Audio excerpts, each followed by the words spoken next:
100 ans, une histoire de passion, une histoire avec le lycée agricole de Bordeaux-Blanquefort. Nous avons l'immense plaisir d'être aujourd'hui, samedi 1er juillet, dans le Médoc. Et nous allons peut-être déjà tout de suite penser à quelqu'un qui est décédé cette semaine, que vous connaissez bien, Laurent. Monsieur Cazes. Jean-Michel Cazes. Jean-Michel Cazes. Comment ne pas penser à Jean-Michel Cazes aujourd'hui, qui est décédé il y a 48 heures? C'est un grand homme du vignoble bordelais, mais du vignoble médocain en particulier. Tout à fait. Donc c'est une figure emblématique médocaine qui a œuvré énormément pour les vins. Pour les vins de Bordeaux et particulièrement pour les vins du Médoc. Et effectivement, aujourd'hui, on a une grande... On est un peu triste. Et alors, dans la vente aux enchères qui s'annonce, qui va démarrer dans peu de temps, à 16h, il y a un château Lynch-Bages, comme ça qu'il pourrait dire, ou Lynch-Bages, si on prononce à la française. Ouais. Et évidemment, c'était le fleuron de la maison Cazes, on peut le dire ainsi. Tout à fait. Mais il a créé tout un village autour, même. Donc, et le papa, André Cazes, était maire de Pauillac. Aussi. Une grosse personnalité. Donc c'est un personnage emblématique qui s'éteint, mais je pense que derrière, la relève est assurée. Quoi. Ah, nous, on connaît très bien Sylvie, elle nous a souvent parlé sur Aquitélé. Bon, on ne va pas faire toute l'émission sur les Cazes. C'est pas l'objet on va faire, aujourd'hui. l'objectif, c'est vraiment de parler du lycée agricole de Bordeaux-Blanquefort et de vous-même, Laurent Chastanet. Qui êtes-vous? Vous avez un rôle important ici. Pas important, disons qu'on... Primordial, disons qu'on est sur le site, sur le site sur lequel nous nous trouvons, sur l'exploitation du lycée agricole de Blanquefort, donc plus précisément le château d'Yon. Oui, j'ai un rôle on va dire, un chef d'orchestre, puisque aujourd'hui je suis donc directeur de l'exploitation, et voilà. C'est la particularité d'un lycée agricole, surtout quand il est viticole. On a une exploitation, c'est-à-dire que les élèves qui majoritairement travaillent dans la viticulture, mais pas tous, peuvent s'entraîner grâce à cet outil extraordinaire et vous faites un vin que vous commercialisez, mais attention, il y a des professionnels qui travaillent sur ce vin, il n'y a pas que les élèves qui travaillent là-dessus. Alors tout d'abord, effectivement, tous les lycées agricoles ont des exploitations et donc notre existence est liée uniquement à la présence du lycée agricole et donc des élèves. Donc une de nos premières missions, c'est bien effectivement d'être support pédagogique pour les élèves. Dans un deuxième temps, l'exploitation est une exploitation qui produit et à ce titre doit montrer aussi des performances. Les jeunes, il ne faut pas leur montrer que des gestes ou des jolis gestes. Il faut que ces gestes soient performants puisque derrière, il y a une activité économique qui est liée. Et voilà.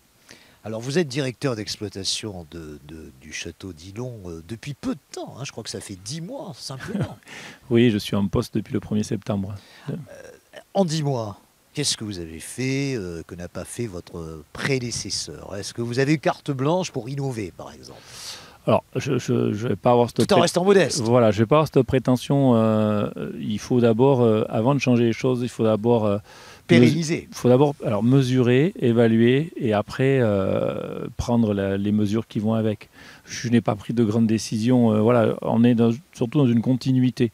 Dans une continuité aujourd'hui où on restructure le vignoble. On se doit de répondre à un contexte aujourd'hui... Crise de la viticulture bordelaise que tout le monde connaît. Très compliqué. Ouais. Aujourd'hui, on s'interroge sur les choix que l'on doit faire dans la restructuration. Donc les choix d'aujourd'hui, on est sur une culture pérenne. Peut-être que dans 30 ans, on dira que ce n'était pas forcément les bons choix. Donc non, on est dans une continuité avec des restructurations de vignobles principalement et des orientations aussi de diversion en termes d'agriculture, puisqu'on est effectivement une exploitation viticole économiquement, on va dire, mais on se doit aussi de s'orienter aussi vers d'autres productions, adapter des productions locales. Voilà. Laquelle par exemple, ou lesquelles? Alors, il y a une commission, on a mis en place une commission d'études avec nos partenaires, notamment de la Chambre d'agriculture, du Vinopole, qui sont sur le même site que nous, pour essayer d'amener une réflexion sur d'abord le potentiel de nos terres, c'est la première chose, et des débouchés commerciaux et techniquement ce que l'on peut faire dessus. Donc je ne vais pas dévoiler pour l'instant ces orientations, mais c'est éminent. On va amener d'autres productions qui vont peut-être paraître même surprenantes. Puisque on entend parler de beaucoup de choses aujourd'hui, que ce soit de la grande culture ou des oliviers ou ou plein d'autres choses. Hein. Aujourd'hui, voilà. On risque d'aller encore vers une autre type d'agriculture. On dévoilera rien, pas, en tout cas aujourd'hui. Alors il y a une chose derrière, pour terminer, dont vous devez être très fier, hein, c'est la tonnellerie. Je crois que c'est votre spécialité, la tonnellerie. Vous formez des jeunes ici au métier de tonnier, qui est si important dans la viticulture. Oui, alors j'ai eu la chance, il y a un peu plus de 15 ans, de me poser la question sur la formation de la tonnellerie. Et en tant qu'utilisateur de barriques, on s'est dit, mais en fait, on n'y connaît pas grand-chose sur la construction même. Et de fil en aiguille, effectivement, on a réussi à remonter une école de tonnellerie qui avait disparu en Aquitaine. Et donc, depuis 2017, on a un très, très bel outil de travail sur le site du Château-D'Illon qui permet à la fois de former des tonneliers ou tonnelières, puisqu'on a aussi des tonnelières, mais aussi de se servir de cet outil pour les utilisateurs de barriques. Aujourd'hui, et ils sont très nombreux.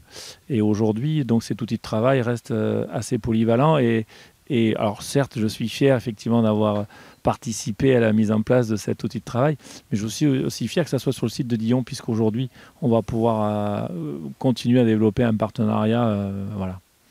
Alors, une dernière question. Ce soir, c'est la fête, les 100 ans. On ne va rien dévoiler de cette fête parce que Corinne Relais va bien sûr nous en parler plus largement dans quelques instants. Quel va être votre rôle? Un petit peu l'homme à tout faire, là, j'imagine. Vous allez courir partout, comme vous le faites déjà depuis quelques jours, j'imagine. Oui, depuis quelques jours, même à l'instant, il y a toujours des choses. Ce qu'il faut, c'est que tout le monde soit heureux. Voilà, heureux malgré le temps qui est peut-être un peu capricieux.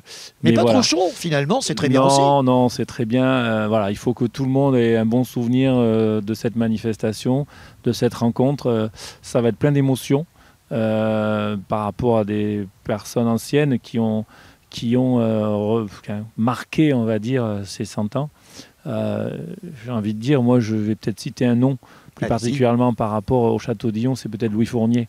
Louis Fournier, qui est donc l'ancien directeur, qui sans lui, je pense que Dillon ne serait pas ce qu'est Dillon. Voilà. Merci beaucoup, Laurent Chastanet. Merci à vous. Bon courage. Je ne sais pas ce qu'il faut dire. Bonne soirée. Il faut le voir comme un plaisir, pas comme c'est pas du courage. Alors absolument pas. Je crois que je le vois comme une fierté. Une dernière chose, parce que moi j'y ai participé. On va parler 2 minutes, 1 minute des jeudis que vous organisez ici, dont vous êtes la cheville ouvrière. Alors j'y suis venu, vous le savez, il y a une petite semaine.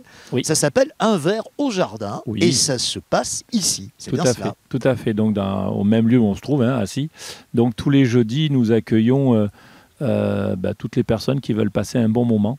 Autour d'un verre et puis autour aussi de produits élaborés dans les exploitations des autres lycées agricoles, que ce soit les charcuteries, les fromages. Voilà. Donc on a la chance d'avoir une multitude de produits sur les exploitations agricoles françaises des lycées. Et donc on essaye d'en faire participer les gens qui passent un bon moment d'une manière tranquille. Bonne soirée, amusez-vous bien. Merci beaucoup, faites Christophe. la fête et dans quelques instants, Corinne Relais, c'est sur Aki Télé et nulle part ailleurs, les amis. Merci.